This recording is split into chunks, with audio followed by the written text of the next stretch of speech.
Bonjour, on se retrouve aujourd'hui pour un petit tuto 100% d'Ayan Compagnie. C'est un petit marque-page, vous allez voir, il est très simple à réaliser avec plusieurs tampons de fond comme j'ai l'habitude de faire et que j'aime beaucoup. Donc là, j'utilise deux couleurs de Distress Oxide. Je vous note les noms parce que je suis très nulle en anglais. Donc je vais vous faire mal aux oreilles.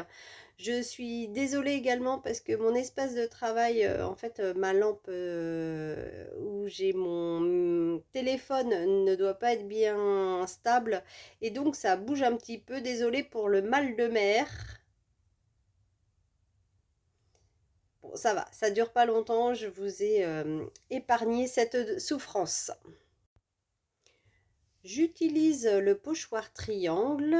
Avec une lingette humide, je vais enlever de la matière pour faire ressortir le blanc du papier. Donc généralement, je procède souvent de la même façon, c'est que je vais faire en haut à droite et en bas à gauche.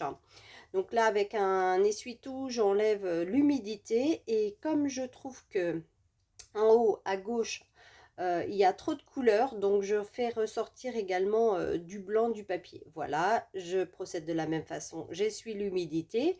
Donc là, en ce qui concerne le fond à distress, pour moi, ça me convient. Je vais utiliser plusieurs plaques de caoutchouc, des plaques de texture. Alors, juste une petite information. Est-ce que vous savez où sont réalisées ces plaques? En fait, elles sont réalisées dans la boutique Croc Loisirs à Argenteuil. C'est Natacha qui les réalise de A à Z. En fait, elle réalise le moule qui passe dans une machine qui va presser la plaque. Elle va la chauffer et après on a des résultats comme on peut retrouver en vente dans sa boutique.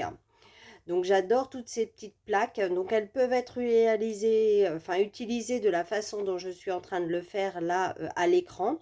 Mais il y avait également Christelle qui avait sorti une vidéo que vous pouvez retrouver sur les réseaux, sur Facebook, sur la page de croisière d'Ayan Company. On peut faire énormément de choses avec ces plaques. Moi, je les adore. Je les utilise également avec la gel presse. Ça nous fait des rendus vraiment très waouh, comme je dirais. Donc, je continue à réaliser le fond. Donc, vraiment, je réfléchis pas hein, quand je fais que ce soit des fonds de pages d'art journal ou autre, je réfléchis pas, j'y vais. On remet à l'honneur les collections sur la rentrée des classes de l'an dernier. Donc, j'ai ressorti cette planche de tampons où j'ai découpé des petits cahiers que j'ai colorisés à l'aquarelle.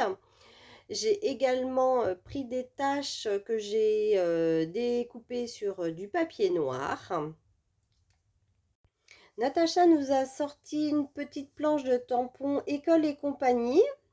Voilà, cette planche est compatible avec la matrice de découpe du set séance photo. Donc pour les personnes qui n'auraient pas ce set de tampons, il me semble me souvenir, et j'espère ne pas dire de bêtises, sinon on vous le mettra en commentaire, que maintenant la matrice de découpe est vendue seule chez Croc Loisirs. Je tamponne bien tous ces petits mots. J'utilise ma matrice de découpe que j'installe bien avec du Skin Tape pour ne pas que ça bouge. Et voilà le résultat. Tadam! J'adore, quel gain de temps! Je colle tous les embellissements sur ma création et je trouve qu'il manque quelque chose. Donc j'ai ressorti le set de Dies Lecture où j'ai pris ces petites lunettes que j'aime beaucoup. J'ai mis un petit double face à l'arrière parce qu'elles sont très fines, hein, donc ça facilite le collage. Je les ai découpées dans un papier argenté de manière à pouvoir apporter de la lumière à ma création. Au moment où je suis en train de coller les lunettes, je trouve qu'il manque quelque chose. Il n'y a pas de verre à ces lunettes, hein. Donc j'ai pris un petit morceau de rhodroïde, j'ai redécoupé les lunettes et je vais récupérer en fait l'intérieur pour les coller à ma création. Donc j'ai longuement réfléchi comment je pouvais faire Et puis, je me suis dit que la Glossy Accent était transparente au séchage. Donc, allons-y, on essaie. Et puis, bah, le résultat est juste super. Voilà, ma création est terminée. J'espère qu'elle vous aura plu, qu'elle vous inspire et je vous dis à très bientôt. Ciao, ciao!